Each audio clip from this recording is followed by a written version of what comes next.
Assalamualaikum, teach. Assalamualaikum, teacher Fateh. Assalamu warahmatullah. How are you, Pasha? Great. Assalamualaikum, teacher Fateh. Good morning. Good morning. Morning. Yes, let me. And good morning. And good morning.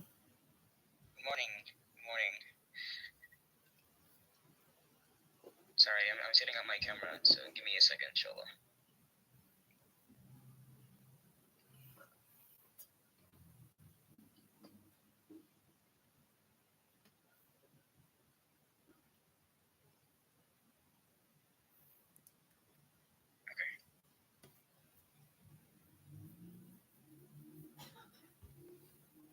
Okay. Yeah. Alhamdulillah. It's good. Are you on summer break yet, or not yet?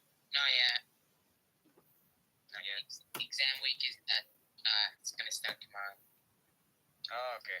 Yeah. Good luck. May Allah make it easy and make you ace all your tests, inshallah. Inshallah. Yeah. So that means this is your last week then? Is it next week or do you have summer break next week then? I think it's 2 weeks from now. Oh, okay. So you still have some time. Nice. Any summer plans? I'm gonna take some summer school and some volunteer. Oh, okay. Is it the same school or is it somewhere else? Somewhere else. Somewhere else? Okay, nice. That's good. And you're in what grade again? 10. 10th grade? Okay, nice. Yeah, that's good. You have a good, productive summer.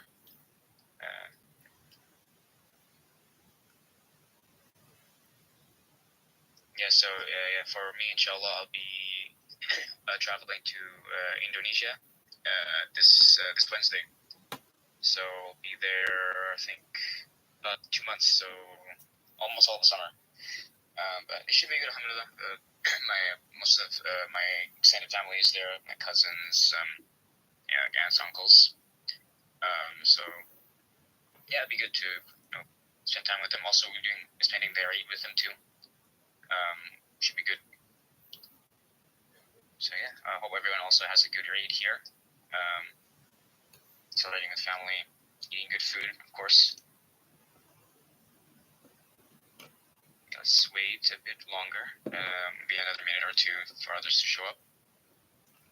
I think I know some people are not coming because they're already on break, so might not have as many people today, but that's okay, inshallah.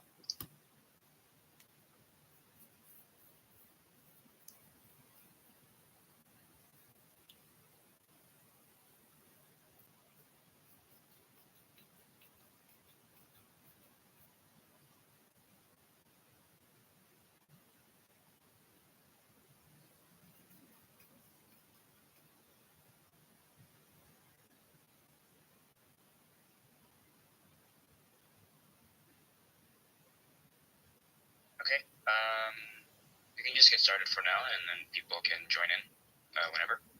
So let's start. أعوذ بالله من الشيطان الرجيم. بسم الله الرحمن الرحيم. اللهم صل على محمد وعلى آل محمد كما صليت على إبراهيم وعلى آل إبراهيم في العالمين إنك حميد مجيد. رب اشرح لي صدري ويسر لي أمري واحلل عقدة من لساني يفقهوا قولي. رضيت بالله ربا وبالإسلام دينا وبمحمد نبيا ورسولا. الحمد لله رب العالمين والصلاة والسلام على أشرف الأنبياء والمرسلين سيدنا محمد وعلى آله وصحبه أجمعين. And let's also recite Surah Al-Fatiha if you can to start with this halaqah. أعوذ بالله من الشيطان الرجيم. بسم الله الرحمن الرحيم. الحمد لله رب العالمين الرحمن الرحيم مالك يوم الدين إياك نعبد وإياك نستعين اهدنا الصراط المستقيم صراط الذين أنعمت عليهم غير المغضوب عليهم ولا الضالين آمين. Okay, so jazakumullah khair everyone for attending the halaqah again today. So today is going to be a little different than usual. Just have one topic, but I think it's a very important topic, especially now. So the topic. So first, the question is, what is the month? Anyone know what month we're in right now? June. Yes, June. That's correct. That's the Gregorian calendar. Assalamualaikum, yeah, no worries. It is about Hajj, but the month. What is the Islamic month? I should have clarified that. So what is the Islamic month right now? You can say it. Tell me. Anyone know? And we have the Islamic calendar, right? So the Islamic calendar is different from the normal calendar that we're in, right? So right now we're in the month of June, right? That's correct. But there's also the lunar calendar. Close. That's the month before. That's the month before this month. That was last month. Dhul Hijjah, yes, correct. Dhul Hijjah. Yep. So the Islamic month right now is Dhul Hijjah, right? And anyone know what month that is, right? So the Islamic month calendar has 12 months. So which month is Dhul Hijjah? Anyone know?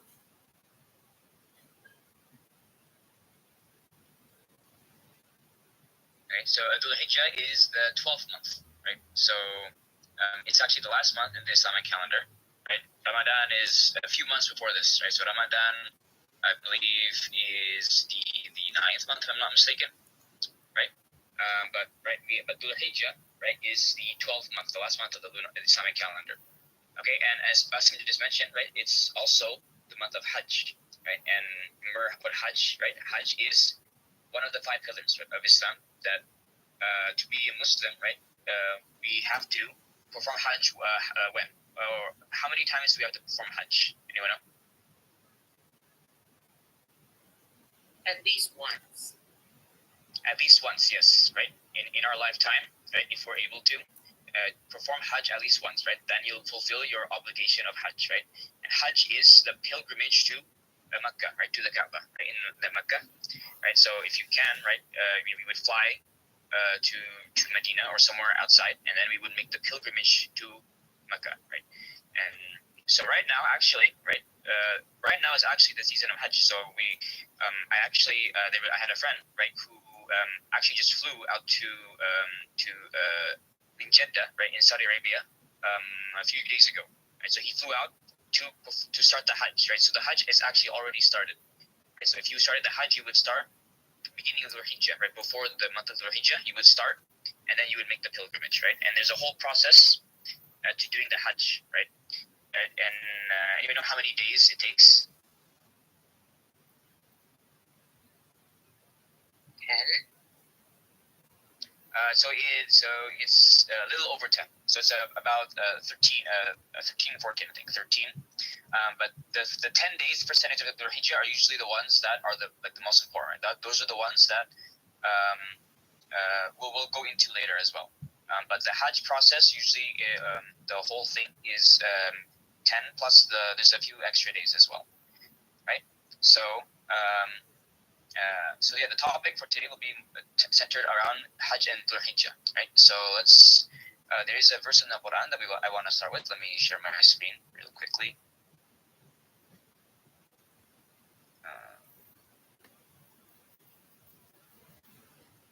Okay, can you guys see this? Yes. Okay, so we are studying this is ayah 197 from Al-Baqarah. Okay, who would like to volunteer to read the Arabic? Pasha, would you like to read the Arabic here? This ayah 197. Yes.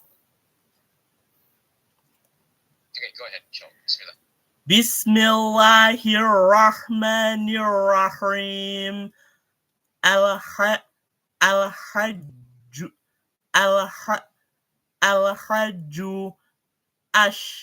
ashhurum ma'lumatu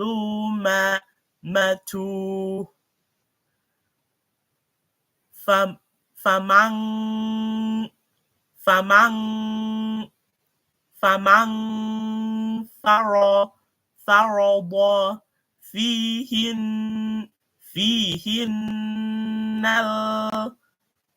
الحج حج حج فلا رفث ولا فسوق فسوق فسوق ولا جدال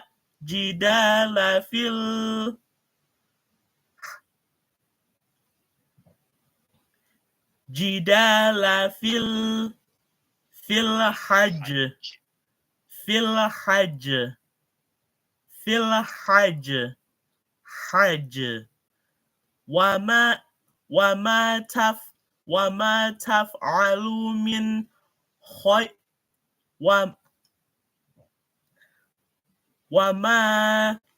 وما تفعلوا من خير خير خير خير خير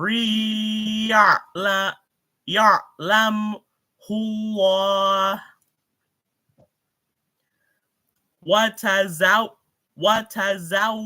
وتزودوا فإن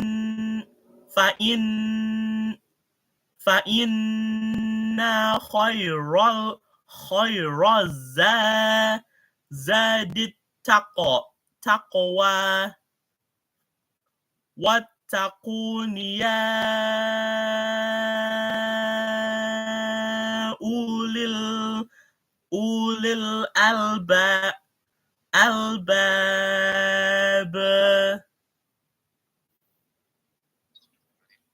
Thank you, Pasha. And then, would someone else like to read the translation, the English translation? Fatah, would you like to read the English here? Okay. Commitment to pilgrimage is made in appointed months. Whoever commits to performing pilgrimage, let them stay away from intimate relations, foul language, and arguments during pilgrimage. Whatever good you do, Allah fully knows of it. Take necessary provisions for the journey. Surely the best provision is righteousness. And be mindful of me, O people of reason. Okay. Jazakumullah khair. Thank you, Pasha and Fatah, for the reading the ayah. Okay, so this ayah, right, is talking about Hajj, right, the pilgrimage, right, and it also shows that in the Quran also, right, that Allah also commands us to perform the Hajj, right, that Allah orders us to, if we're able to, make the Hajj, right, in the appointed months, right, and the months here referring to Dhul Hijjah, right, to do Dhul Hijjah, right, but you can also perform pilgrimage on other months too, right? So if you do, what's the other? If you don't go during this month, what is the pilgrimage called? Anyone know? Right? Umrah, right? So if you can still make the pilgrimage to Mecca, but if you do it outside of this month, it's called Umrah, right? It's different, right? The Hajj is a special pilgrimage that takes place only during this month, right? So you have to do it in this month for it to be considered a Hajj, right? If you do it in another month, right, it'll be Umrah, just another Umrah. And you can do Umrah as well, right? It's also okay that you still get rewarded for that, right? But for Muslims, right, we have to do Hajj at least once, right? And we have to do it during this month, okay? And then when we do the Hajj, right, it's a pilgrimage to Mecca. Right, there are some rules that we have to follow too, right? So, right, in the Quran, right, it says that we stay away from sin if we can, right? Or we need to stay away from sin, right? So whatever, like there should be no arguing, no cursing, right? No, backbiting, all this stuff, right? Just like fasting, right? When you do fasting, perform fasting, right? We have to fast not just from food and drink, but also fasting from sin, right? We shouldn't be backbiting, lying, arguing, right? So when we do this, perform this ritual of Hajj, right, then we need to stay away from what is forbidden, right? And whatever good we do, right, it'll be rewarded, right? So all the good deeds that we do, Allah will know of it, right? So during this ritual of Hajj, right, when we do this deed of Hajj, right, Allah will keep track of all the good deeds that we do, right? That He will, all the good deeds that we do will be magnified during Hajj, right? And when we do the pilgrimage of Hajj, it's also important that when you fly over there, right, you don't carry like all like we only take what is necessary, right? You don't need to carry like your expensive clothing, like your jacket, your Rolex watches, or your Jordans or whatever, right? When we go to Hajj, right, you actually leave what is unnecessary behind, right? So if you only need to bring like simple clothing, right, and maybe some food and drink, right, like a little bit, but only what is necessary for you to make the journey, right? And what is the clothing? There's also special clothing, right? Anyone know what that's called when you go from the Hajj or Umrah?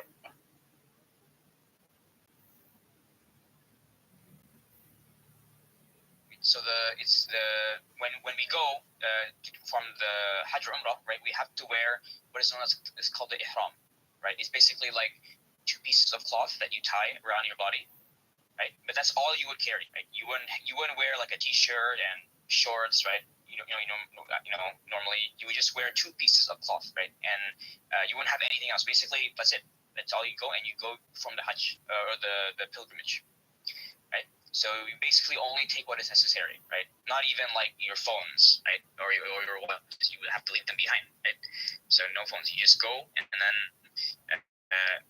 so you would start from usually outside of Mecca, of the Haram. So usually people, they go to there's masjids outside of the Mecca. You would go there. You would change, right? Some people also fly in wearing it too. You can also do that. But the point is you have to start outside of Mecca first, or the Haram, change into your ihram clothing, right? So just 2 pieces of cloth, and then you enter the city, or enter and do the pilgrimage to the Haram, right, or the Mecca, right? So that's the process, and once you go in there, that's when the Hajj starts. That's when you do the pilgrimage, and you have to follow there's steps that we won't go into in depth for now, right? And then of course at the end, right, the whole point is what is taqwa, right? Taqwa means the being mindful of Allah, right? So this whole process, the whole thing, right, is just like with fasting, right, with salah, with all of the ibadat, the whole purpose is for us to be mindful of Allah, right? To always remember Allah, to always do dhikr, right? To remember Allah. Okay, and what is the significance of Hajj? Why? Of course, Hajj is one of the 5 pillars of Islam.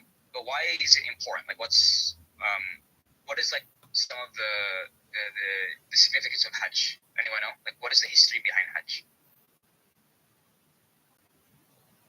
Or who does it? What do we remember by doing Hajj? What story? Anyone know?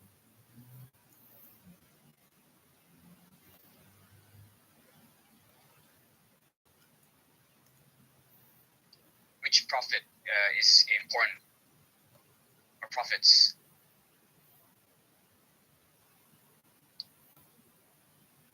Anyone know? Okay, let's start with anyone. Is it like Prophet Ibrahim? Yes, right. Prophet Ibrahim, alayhi salam, right?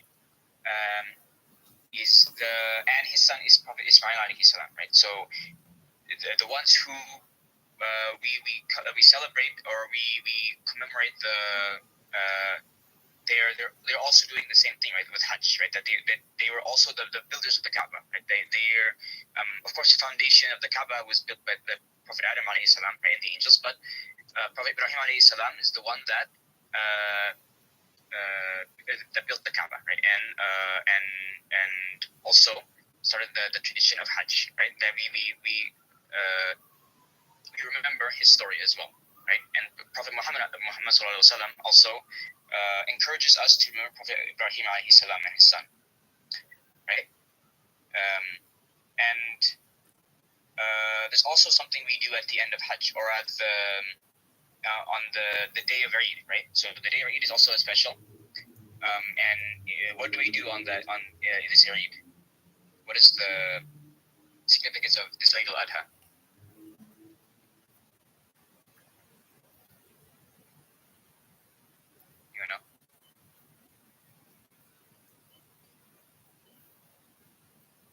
It's also a story with Prophet Ibrahim alayhi salam.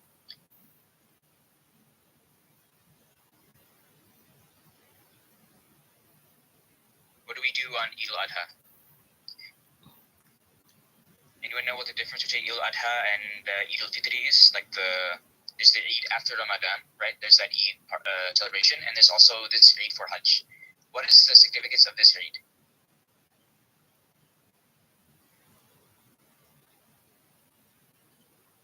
Right, so for this Eid, the significance is about the sacrifice. Anyone remember the sacrifice, the story of Prophet Ibrahim? So the story is that Prophet Ibrahim was basically commanded by Allah to sacrifice his son. Right? He had a dream, and in that dream, right, Allah ordered him to basically get a knife and sacrifice his son Ismail alayhi salam, just like you would sacrifice an animal. Right? Imagine, if you've ever seen people like they're cutting a goat or a chicken or whatever, right? They put the head down, right? It's a bit gruesome, right? I have seen it. It's kind of bloody, but basically that's how they do the sacrifice, right? To get the food, right? If we all I'm sure we all eat meat, and the meat has to come from somewhere, right? That we have to cut the meat somehow, right? And of course back then, we didn't have like machines that have all these cows and chickens. They were all in like some pen, and then like there's a I don't know. They get processed without like humans like actually cutting them, right? But you had to actually cut the meat back then, right? Without any tools or anything, right? So, right in here, right, Allah is saying that telling the Prophet Ibrahim alayhi salam to sacrifice his son, right? Imagine that your son, that you had, like someone that you loved dearly, and you had to, basically kill them, right? But this is a test, right? The whole point of this is to test Prophet Ibrahim alayhi salam, right? To believe, to trust in Allah completely, right? And it's a lesson for us too, right? The lesson is that just like Prophet Ibrahim alayhi salam, we also need to trust in Allah, right? Sometimes we don't understand what happens, right? We don't understand, things that happen in our lives, like why did we, why do these things happen to us, right? But the point is that Prophet Ibrahim alayhi salam, despite everything that that he had to sacrifice his son, he still trusted in Allah, right? And so the story is that eventually, Prophet Ismail alayhi salam first, like when Prophet Ibrahim told him that he was given this order, then the Prophet Ismail said that okay, since it is Allah's order, then he accepted. Right? He also had trust in Allah, right?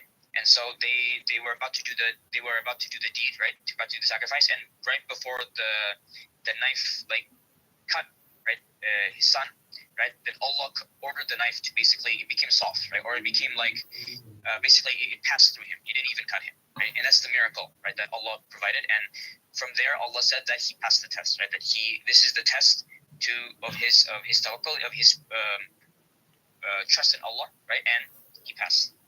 Okay, and this is what the sacrifice that we do on Eid al-Adha, it sort of commemorates, right? That it shows us, right, that the Prophet Ibrahim alayhi salam had this intense trust in Allah, right? And there are many also examples, right, of his trust, right?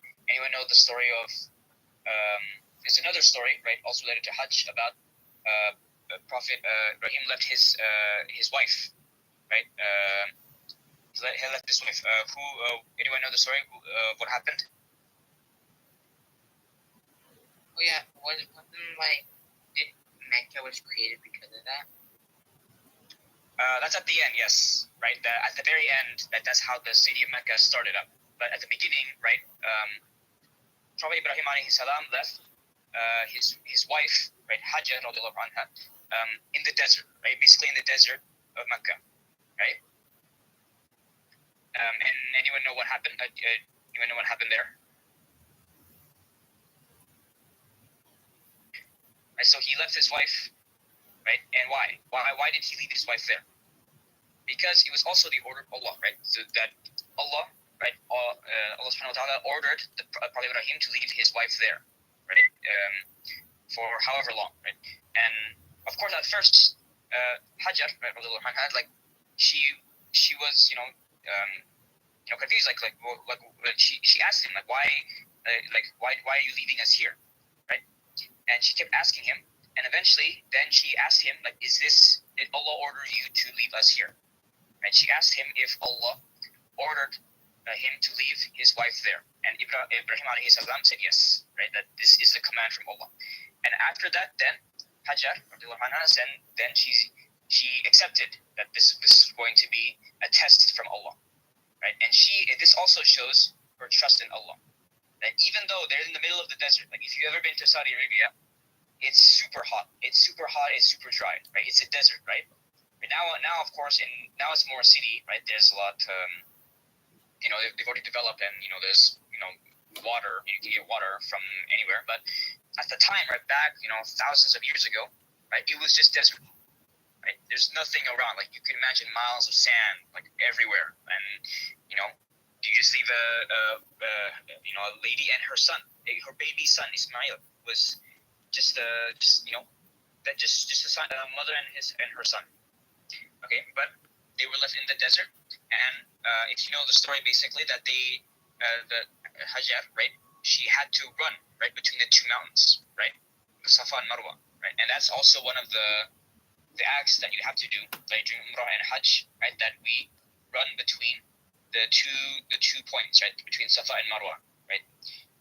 That's also part of the process of Umrah and Hajj, right, that you have to do this, and it shows that we also commemorate that action of the resiliency of Hajj. Okay, but anyway, right, that is the story. That shows the significance of Hajj, right? That we remember these stories and we remember the lesson, right? What the lesson is to have tawakkul in Allah, right? Tawakkul means to trust in Allah, right? So the reason why we do Hajj, right, is we do Hajj. Like imagine you're traveling all the way, however many thousands of miles, all the way to this country with nothing but just like 2 pieces of cloth, right?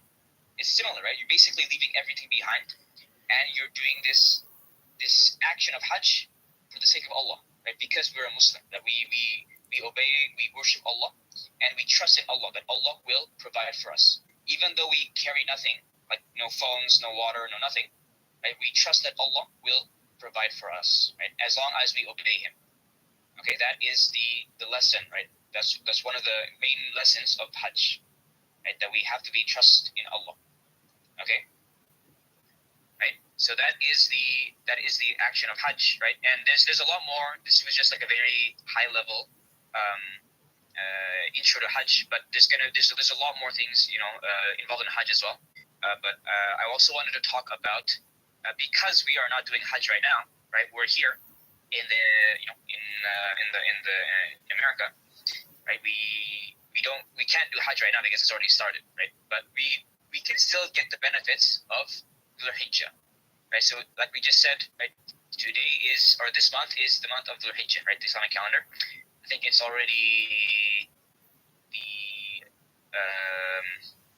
the second or the third of Dhul Hijjah, or I think it's the second now, since it started, I believe, Friday, right? But we are in the first 10 days of Dhul Hijjah. Okay, and anyone know what's special about these 10 days of Dhul Hijjah?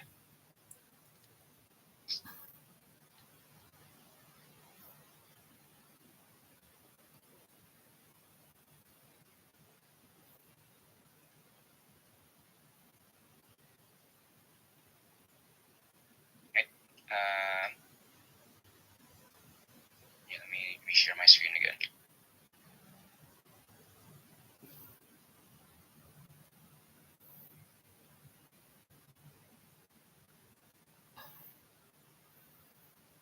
Okay, these, right? So we are now in the 10 blessed days of Dhul Hijjah. Okay, right? So in Dhul Hijjah, right, there are many. There's especially in the Quran and also in the Hadith, right? There's the Hadith that the Prophet ﷺ, right, said that there are no good deeds better done except in the first 10 days of Dhul Hijjah. Right? So these first 10 days of Dhul Hijjah, right, of all the days in the year, the Prophet said that these 10 days are the best days to do good deeds. Right? Any good deed that you do in these 10 days, it's basically the best you could do. Like it's like, better than any other day. Right? And the Sahaba, they said, not even jihad. Right? So, right, jihad is basically like struggle, right? So, jihad fi sabilillah, right? Because at the time, right, if you were the companions, like they because they were always fighting against like the Quraysh, and like they always had battles and wars, right? These acts of basically struggling for Allah, like these were to them the best deeds, right? And it's true, right, that if you were to struggle, like for example right now, like the people suffering in Gaza, right? Like may Allah like make it easy for them and relieve their suffering. But those people, right, they're struggling, they're basically fighting for their lives, right? And they're doing it and still remembering Allah, right? Those good deeds, those deeds that they do are ranked highly, right? Those are also one of the best deeds you can do, right? But here, the Prophet Muhammad ﷺ said that even better than jihad, right? That these good deeds done in these 10 days are better than jihad, right? Except, basically, he said that except for the man who goes out with his life and his wealth and he comes back with nothing, which basically means that he becomes a shaheed, right? He goes out and loses his life for the sake of Allah. Right, so if you go out and you, for example, you go to war, right? For in Islam, like at the time, right? If you were to go to like the battles, right, and you were to fight for the sake of Allah and you lost your life, right? That is the best. That is the best deed that you can do, according to the Prophet, right? Sallallahu alaihi wasallam. Okay, but besides that, right? Any good deed done during these 10 days are the best good deeds you can do, right? Right. So which means what? That this is an opportunity for us, right? So even for those who are not doing Hajj, right, during these 10 days of the Hijjah, we can still do, good deeds. We can still get the rewards of, just like those doing going for Hajj as well, right? It's also in the Quran, right? In Al-Fajr, right?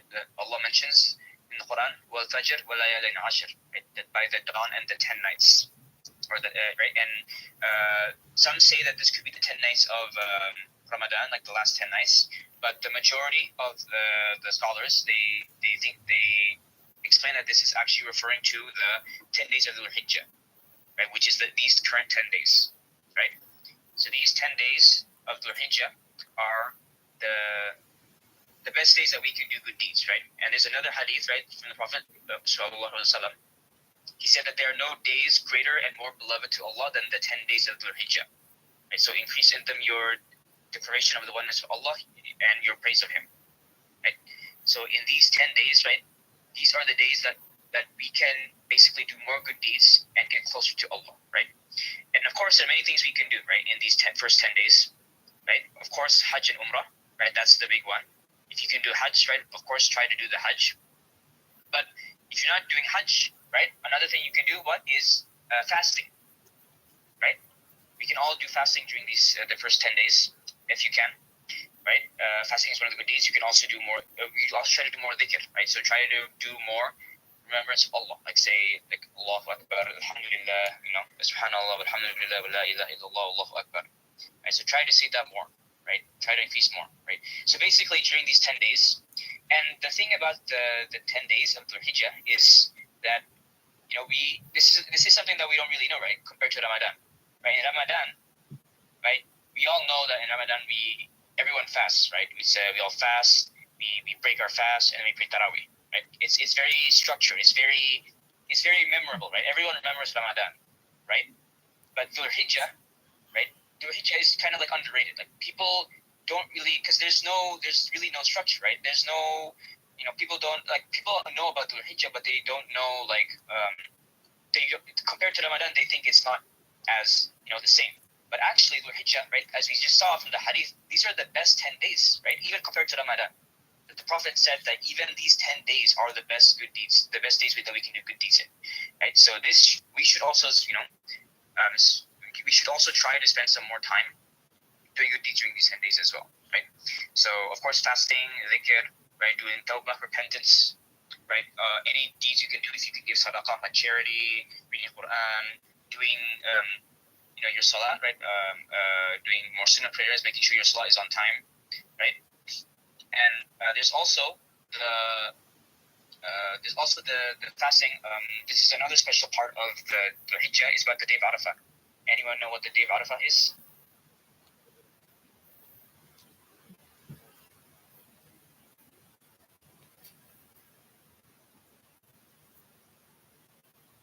Anyone know what the day of Arafah?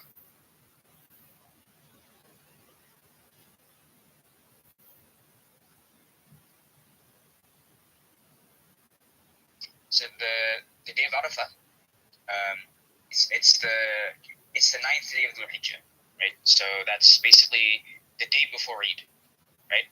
And the day of Arafah is basically it's considered the greatest day, right? Just like, we have Laylatul Qadr, right? Laylatul Qadr is the greatest night of the year, right? Where the night is worth how many? Laylatul Qadr is worth how many? What is the reward on Laylatul Qadr? Anyone know how much time? If you were to do one salah on that night, how much would you get? How many years? We took like 10,000 nights. I don't know if it's 10,000 nights, but it's 1,000 years worth. I think that's.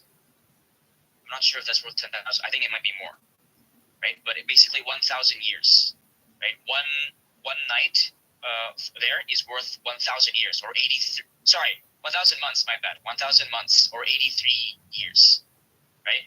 1,000 months worth of reward just in one night, right? That's Laylatul Qadr, right? And the day of Arafah, right, is comparable to that, right? I'm not sure if we know the exact number, but basically this is considered the greatest day in which we can also do good deeds, right? So we have the 10 days before Eid is the best day. So that's the day that, if we should try to get the best reward, right? So if you can't fast the 10 days, then at least fast on the day of Arafah, the 9th day, right? I think so. Today is, I believe. Let me check. So today right now is the 3rd of the Hijjah, and I believe that the 9th will likely be on the Saturday. So basically next Saturday, if we can, try to fast on that day, right? That's the best day that we can do our fast, right, on the day of Arafah, right? And it's also the day, right, that we should try to make the most dua, right? There's also a saying, right, that the Prophet basically on that day, from, I believe, after Dhuhr or Asr until Maghrib, right? Basically from the afternoon time up until Maghrib, the end of the day, he would just spend that entire time just making dhikr and making dua, right? So just that whole section of that day is spent making dhikr and dua, right? Because on that day is the day, like similar to how in Ramadan that Allah also writes down basically our destinies, right? He writes down everything that's going to happen, right? This will also happen on the day of Arafah, right? Basically our fates will be written down. So if there's anything that you wanted, like in the next year, like I wanted to get into a good college, or I wanted to, get good grades. I want to have good classes, good health, good wealth, right? Make sure our family is healthy, everything. You make this dua there on this day, right? This is the best time, right, to make dua, right?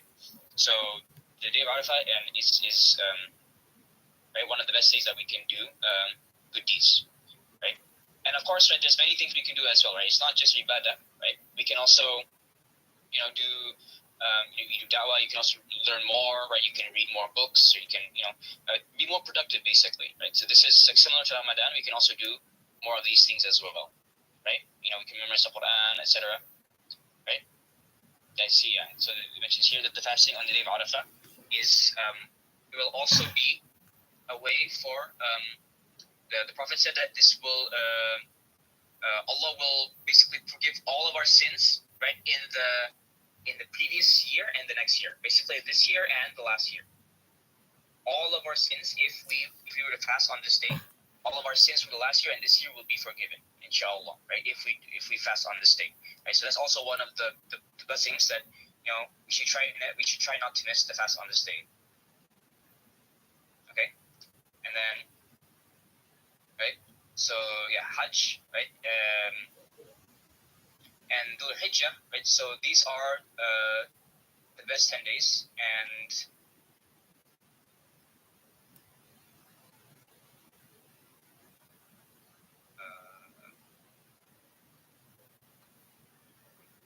yes. So yeah, we should be So because we are not doing Hajj, right? Then we can still get the reward of Hajj by doing good deeds on these 10 days, right? So we should try, if you can, do fasting as well. Also, this might not be applicable to you guys yet, but if you were planning to sacrifice also, so first of all, right, we fast these 10 or the 10 days, but there's a day that we cannot fast on. Which day is that? Or days actually? Right, during Dhul Hijjah, right? On the 10th, right, is the day of Eid, right? That's the Eid day. So on Eid, of course, just like Eid al-Fitr, like we're not allowed to fast, right? So you cannot fast on those days, right? Because it's supposed to be a day of the celebration and of the day of the fasting, right? That this is a day for us to, to be grateful for what Allah has given us, right? So during these days, like we're not allowed to fast. So basically on the Eid day, right, you have to eat the food. You can't say I'm fasting and not eat the food, right? You have to eat the food, right? And there's also compared to Eid al-Fitr, right? How many days is Eid al-Adha? Anyone know?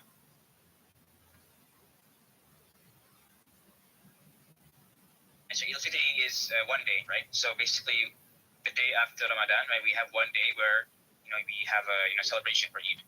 But for Eid al-Adha, how many days is it?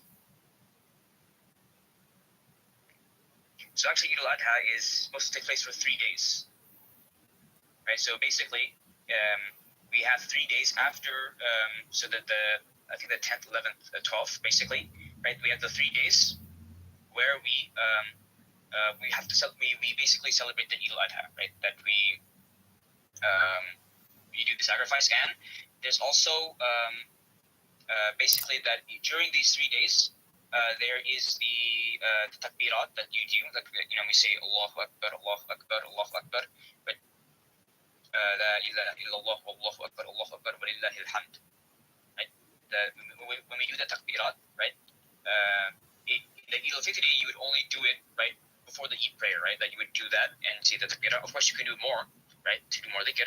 Right? But in Eid al-Adha, we say that continuously for the 3 days. Right? So for these 3 days, right, we continuously say takbirat, and to keep reminding us of basically to do more dhikr, basically, right? To remember Allah, right, during these 3 days. Right? That is what we do during the Eid, right? So that's why sometimes, if you go to the masjid, for example, after each prayer, they will start saying the takbirat, like Allahu Akbar, Allahu Akbar, Allahu Akbar, right? And right, it's also like similarly in the Hajj as well, but they also do the takbirat, like every time, whenever there's a chance and opportunity after every salat, right? We say that takbirat, right? The remembrance of Allah. Okay, so that's what happens during the Eid, right? And also before that, right? Before the Eid happens, we also make more dua as well. And there's also dua that's also repeatedly mentioned. Let me see if I can find it.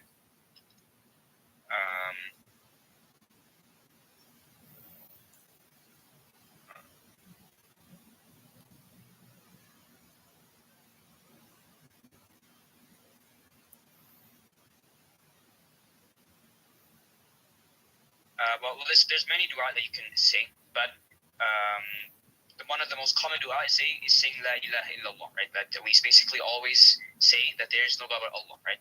So that's one of the dua, the dhikrs that the Prophet Muhammad and Prophet Ibrahim alayhi salam, they would repeatedly say during these 10 days, right? That you always say La ilaha illallah wahdahu la sharika lah, right?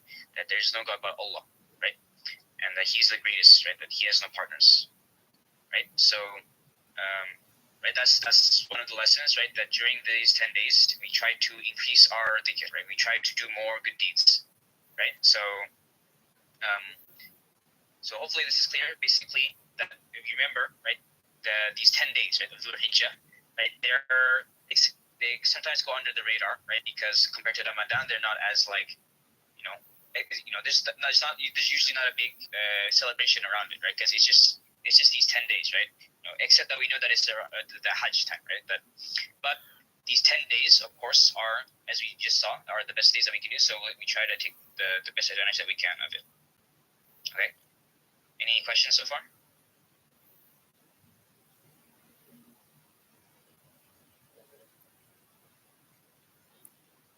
Okay. So that was the main topic I just wanted to cover, is the 10 days of Dhul Hijjah, right? And also just a quick trivia. What is who can name the 12 months of the Islamic calendar? So we already know Dhul Hijjah is the last month. Okay, and then from after that, what's the month after this one? Who knows?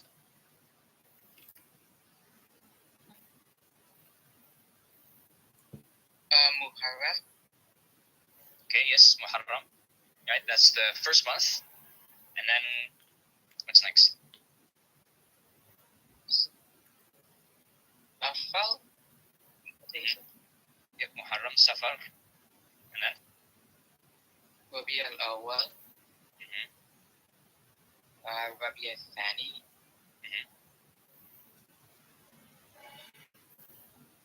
Dhul.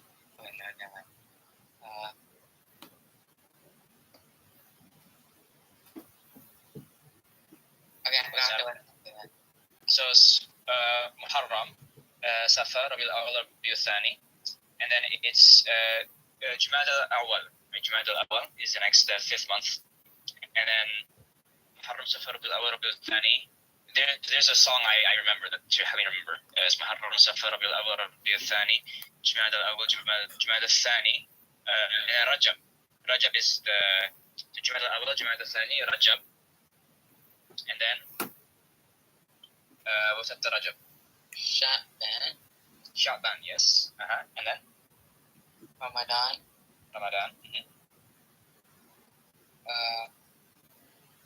Dhul Qa'dah. Not yet. There's one more before that. So Shawwal. Ramadan, Shawwal, yes. Ramadan, Shawwal, and then Dhul Qa'dah and Dhul Hijjah. yes, yep. Dhul Qa'dah, yep. There's the 12 months. There's a song I remember when I was a kid that I that's how I remember. I have to look it up to find it again, but yes. So those are the 12 months of the Islamic calendar, right? And it's based on what, right? So what is it based off of? So it's based off of the lunar, basically the lunar calendar, right? So like right now our normal month is the sun, right? It's basically the sun rises and the sun sets, right? We have that's how we base our time. The Islamic calendar is based on the month, or the moon, right? And also the day starts. It doesn't start when the sun rises, right? It actually starts when? Anyone know? It starts when basically the sun sets, right? So when the sun sets, that's a new day. So basically Maghrib time, that's when the next day actually starts. So, for example, right now is the 3rd of Dhul Hijjah, right? Today is Dhul Hijjah 3. So Dhul Hijjah 4 will actually start at sunset, right? So when Maghrib starts, that's when the next day starts in the Islamic calendar, right? So it's based off of the lunar calendar, right? The moon, right? That's why we say Ramadan starts at night, right? You've noticed that, when we start Ramadan, we don't start with fasting first. The first thing we do is what? We pray Tarawih, right? Because Ramadan started at night first, right? So the Ramadan, the first day of Ramadan, we actually pray Tarawih first, and then in the morning is when we start the fast, right? So that's how the calendar works, right? Islamic calendar, because we start from the sunset, and then we go from sunset to sunset, right? It doesn't start at 12 a.m., right? That's not when the day starts in Islam, right? Islamic calendar. It starts when the sun is setting. Okay, makes sense, right? So that's the Islamic calendar, right? And if you also notice, the Islamic calendar is slightly shorter than the Gregorian calendar, right? The normal calendar. In Islamic calendar, right? Each month can either have 30 or 29 days, right? Because it depends on the moon, right? The moon has different cycle than the sun, right? So either 30 or 29 days per month, and that's why every year, if you notice, the months shift, right? So Ramadan last year is not the same time as Ramadan this year, right? Last year it was like 10 days ahead, right? And then this month or this year it was, basically at the time like around March, right? When a couple of years ago Ramadan used to be in the summer, right?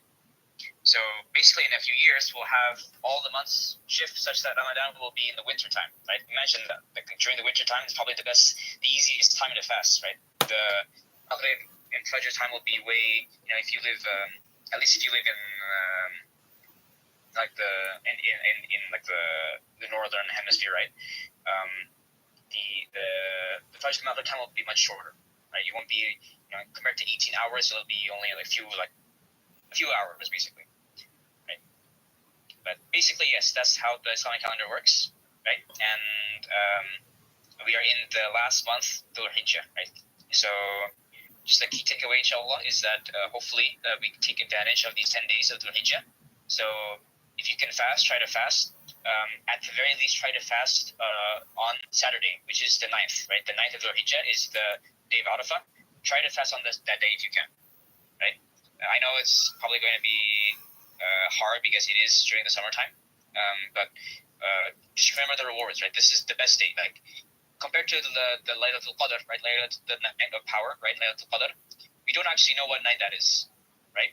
We know it's in the last 10 nights of Ramadan, but we don't actually know. That's why we try to take advantage of all the nights, right? But the day of Arafah, we definitely know it's on the 9th. It's confirmed it's the 9th of Dhul Hijjah, so we should definitely fast that day, right? It's a chance for us to, get all of our sins forgiven, right? So, we try to take advantage of that, inshallah. Any questions or comments? Okay, so with that, I think that's all I had for today. And as I mentioned, this is the last halaqah before the summer break. I was mentioning before that I'm also going to be going to Indonesia for basically for a while. So we will be on summer break, and I'll also remind when basically we'll resume again when around the school year starts again. So hopefully everyone has a good summer break. I think Basima, I didn't ask you yet, but do you have any summer plans? Any plans for the summer? Go traveling anywhere, or Fatah will be going to summer school, so you also can be productive. Going to your cousin's ranch. Oh, is it close by, or like where is it at? Oh, okay. I see. So nice. So you'll be visiting family, I'm guessing. So that's good. Yeah. Is it like how long will you be staying there? Is it going to be long, or is it like a short trip? A month. Oh, mashallah. Okay. Nice. Yeah. So similar. Yeah. Basically a summer vacation there, I guess. So that's good. Yeah. Hopefully you have a good time spending time with family. Pasha, what about you? Do you have any summer plans? Traveling to Indonesia, explore in Indonesia, and go to Jakarta and Bali at the Indonesian beach and eat Indonesian food at Indonesia. Oh, mashallah. So you'll also be going to Indonesia. Nice. Jakarta from Indonesia. When are you going? What day? Or when are you leaving to Indonesia? Like what day? Or what month? Are you leaving this month? In June? Yes.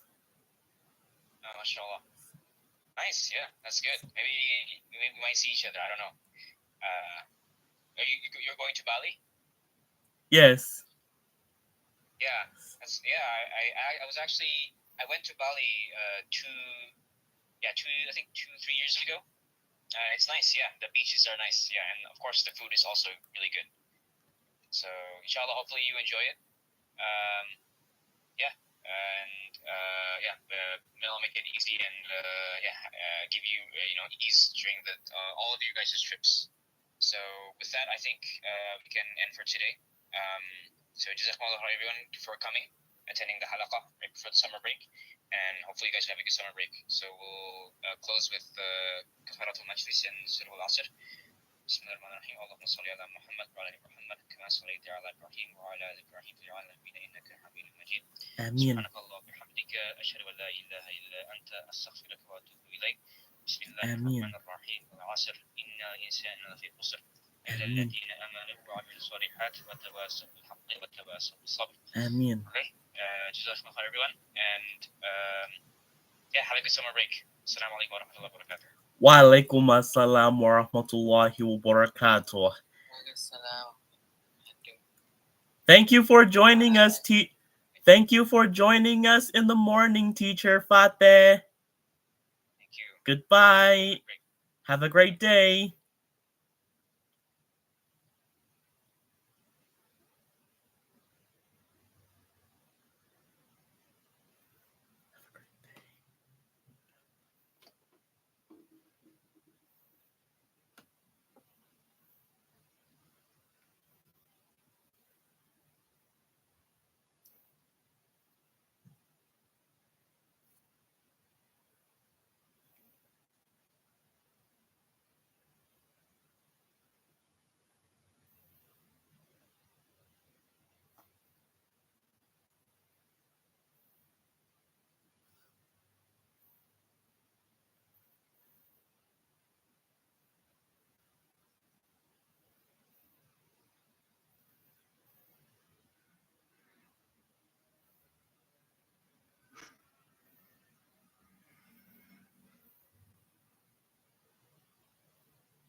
So now the improved cookies have tastier chocolate and just the right texture.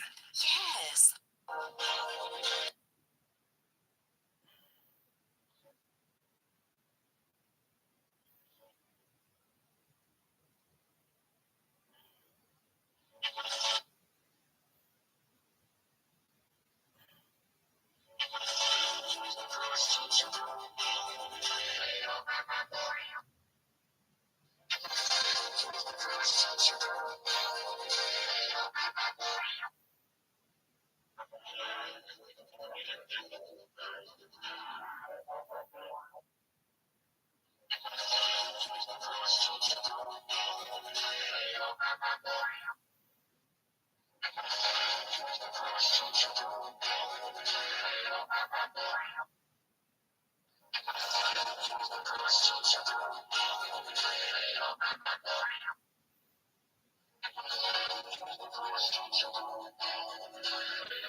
I'm going to download Amazon Prime Video because I have to watch the movie.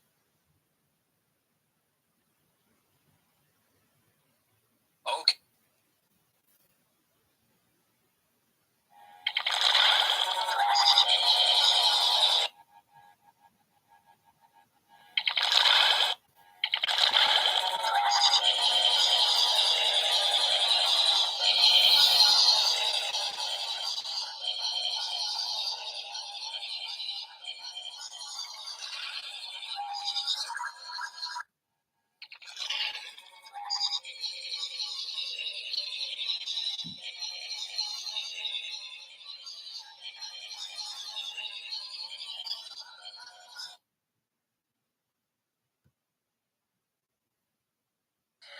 This program is funded in part by. This program is funded in part by. With the Thank you.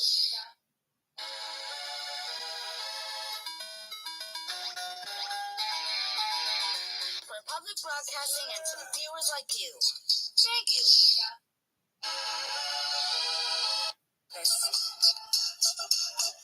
The Corporation for Public Broadcasting and some viewers like you. Thank you. Public Broadcasting Service. The Corporation for Public Broadcasting and some viewers like you. Thank you.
Public Broadcasting Service. The Corporation for Public Broadcasting and some viewers like you. Thank you.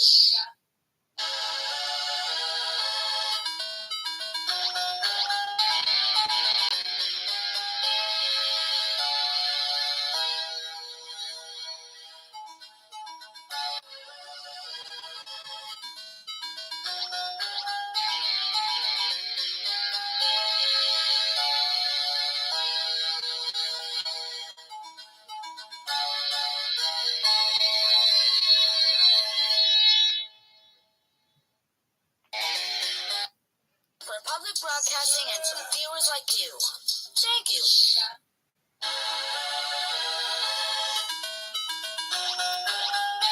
To learn television cooperative agreement through the U.S. Department of Education through Public Broadcasting Service. The Corporation for Public Broadcasting and some viewers like you. Thank you.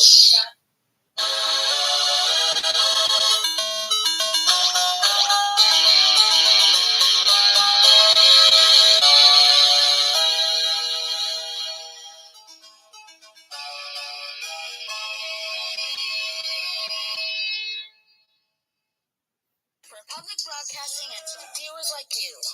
Thank you. Public Broadcasting Service. The Corporation for Public Broadcasting and some viewers like you. Thank you.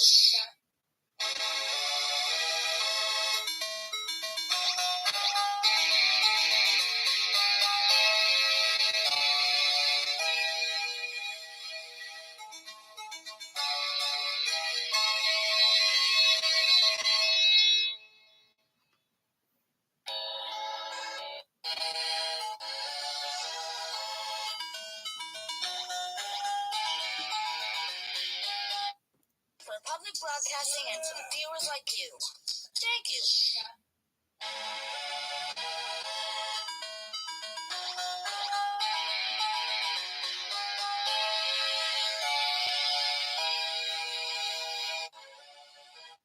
Public Broadcasting Service. Corporation for Public Broadcasting and to the viewers like you. Thank you.